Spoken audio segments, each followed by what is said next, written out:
So for this part of the lesson, what we will see is how can we calculate the electric field strength when we have multiple point sources.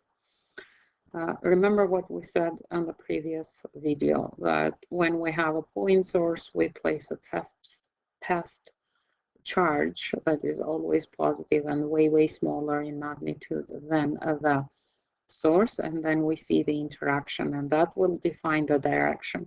And if we know the force, then we'll use Fe over Q, or if we know the magnitude of the source and the distance between the center of the source and the point that you are measuring, then you will use E is equal to KQ of the source over R squared.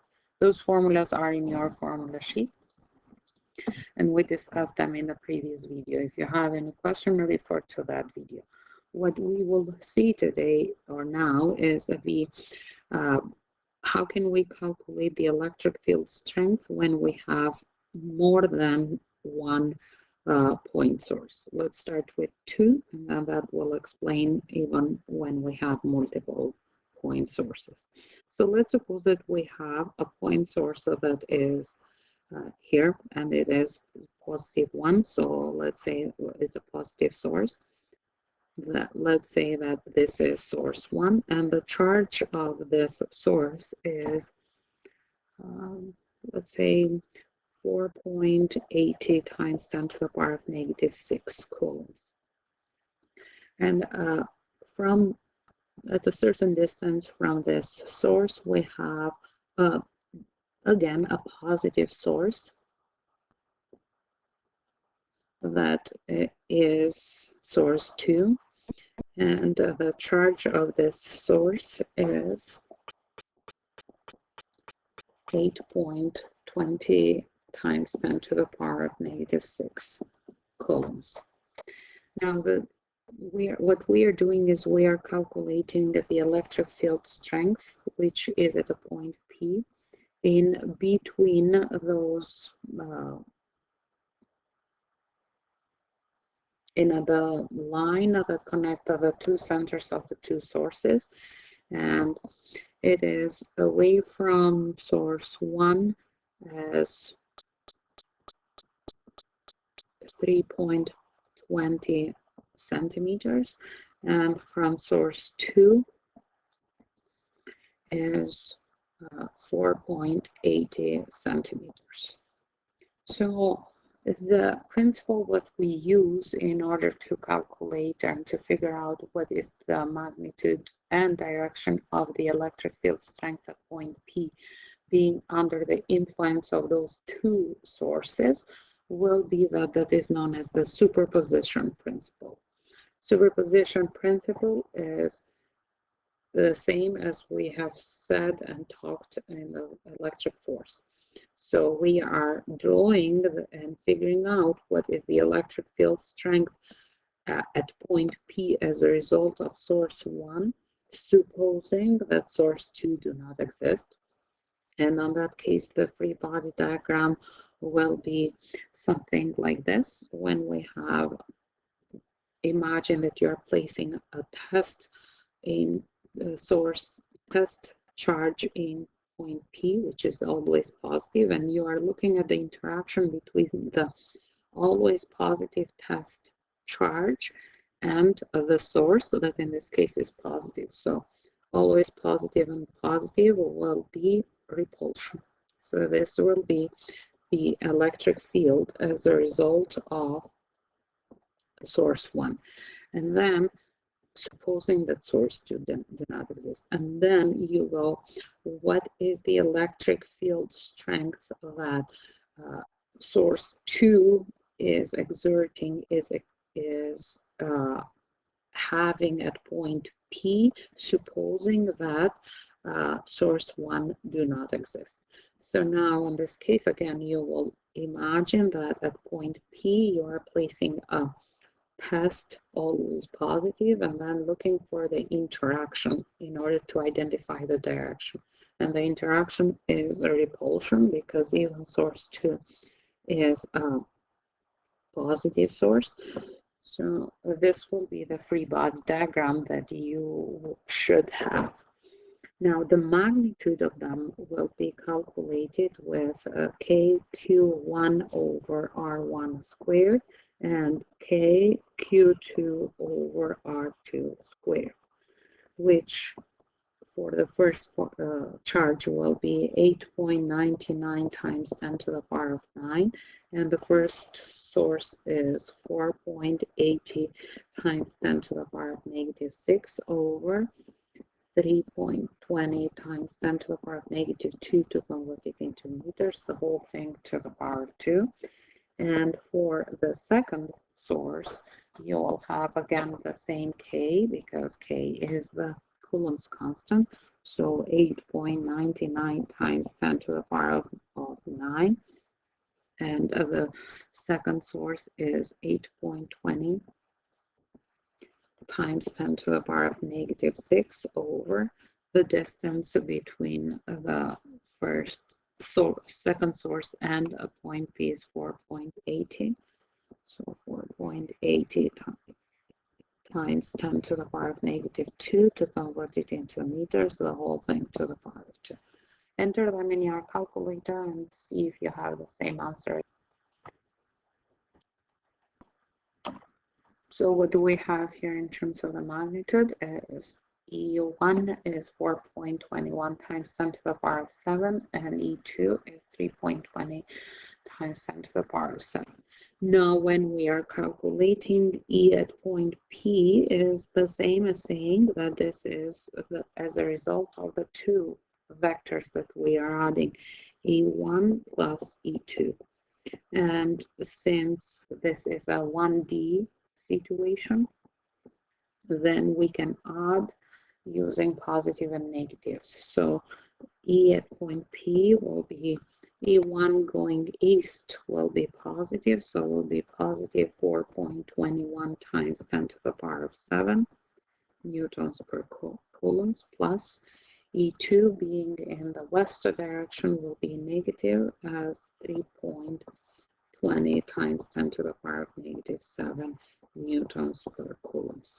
So when you subtract the two, 21 3.20 times 10 to the power of 7 is equal to positive 1.01 times 10 to the power of 7 newtons per coulombs. You can say it is positive, considering that the positive is east, or you can say that EP, which is the same as saying E net, is equal to 1.01 times 10 to the power of 7 newtons per coulombs east or toward charge 2. Okay, I hope that this makes sense. Now let's see a question when we have a 2D situation. So we have charges that are at so Q1 is here as, let's say, negative 5.0 times 10 to the power of negative 6 coulombs, and we have a charge 2 here that is positive 8.0 times 10 to the power of negative 6 coulombs, and they are at the vertices of a right angle triangle, and we are looking for the electric field net at point P that is, let's say, 0.20 meters from charge A1 and 0.15 meters from B. So this is the situational diagram. We will draw the free body diagram for the electric field strength. So what we will imagine is we will place a test charge at point P and then see what is the interaction between the always positive test and the source that in this case is negative.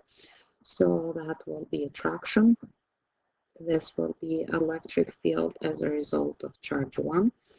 And then you will say what is the interaction between the always positive test charge and the positive Q2 source. It is, in this case, since they are like charges, so will be repulsion. So this will be E2, and then the E net will be graphically will be this one here, P at point P. So in this case, we will find the magnitude and the direction because it is a vector. And in order to identify the vector, we have to identify the magnitude and the direction.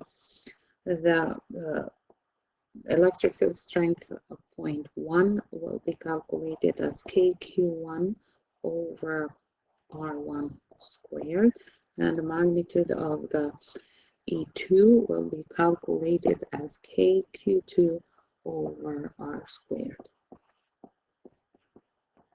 Let's put the values that we have here. 8.99 times 10 to the power of 9 times 5.0 times 10 to the power of negative 6 over 0.20 to the power of 2. And this will be for E1. And K, I will leave K because we know that is 8.99 times 10 to the 9 times 8.0 times 10 to the negative 6 over 0.15, the whole thing to the power of 2. Enter those values in the calculator and compare them with my value.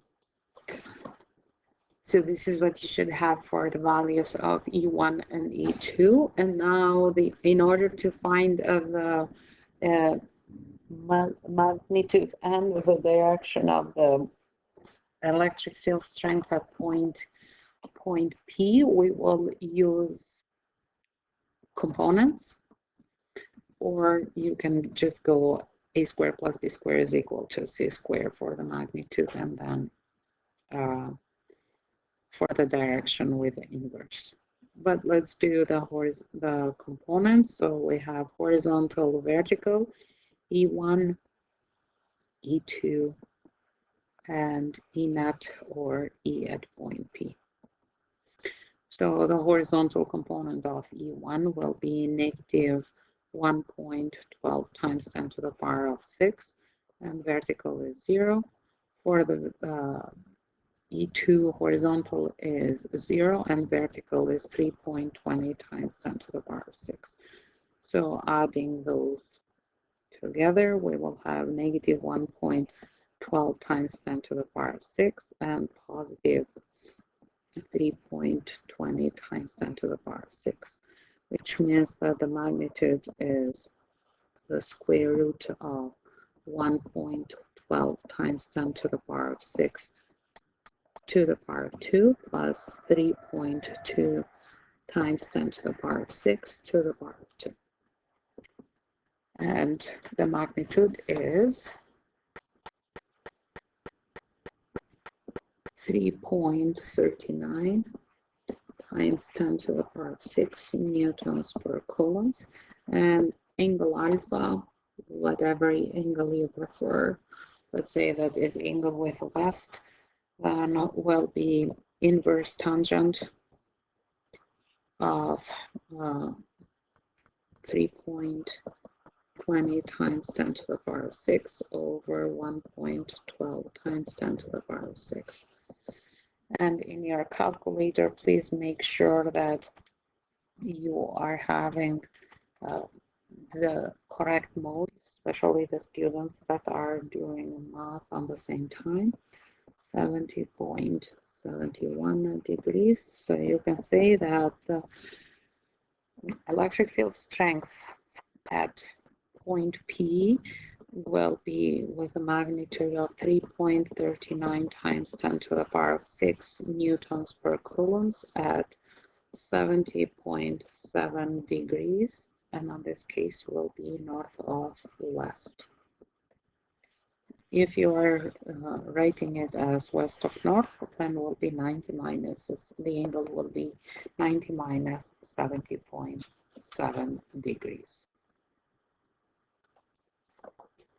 This will be in terms of the calculations. Your imagination can go wild here. You can add different things. You can have an isosceles triangle and then figuring out what is the electric field strength at one of the points when you are changing the charges or the nature of the charges or the magnitude of the charges. Now we'll see what is the configuration of the field, electric field, when we have more than 2 point sources. So when we had one that was negative, then the electric field strength is at this point source is something like this. When we have one source that is positive, then the electric field strength is away from the source. Now, what is happening when we have two close to each other? Let's say that we have two, one that is positive and the other one that is positive as well.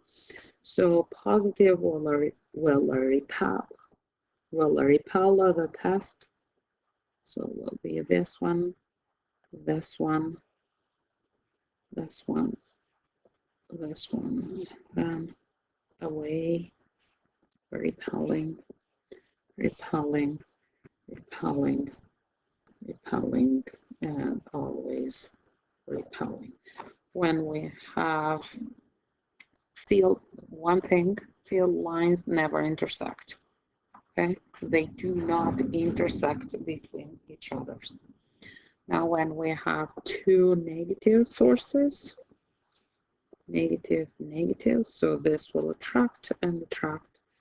So it will be this one, this one, this one, and attract, attract, attract, attract. And when we have a positive and a negative, this will repel the positive test. So this, this, and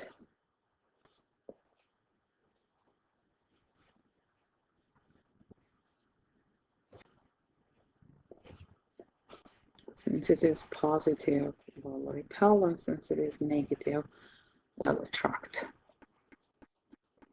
So this is the configuration of the point sources when we have multiple points, and the first part was the calculation part of it. How do we calculate it? We will see more examples in terms of the calculating the electric field strength of multiple points charges in class, but when you watch this video and you want to practice, you'll keep in mind that you change the charge nature and the magnitude and make them into a triangle, isosceles triangle, or in one of the points there is the where you are calculating the electric field strength, and so on and so forth.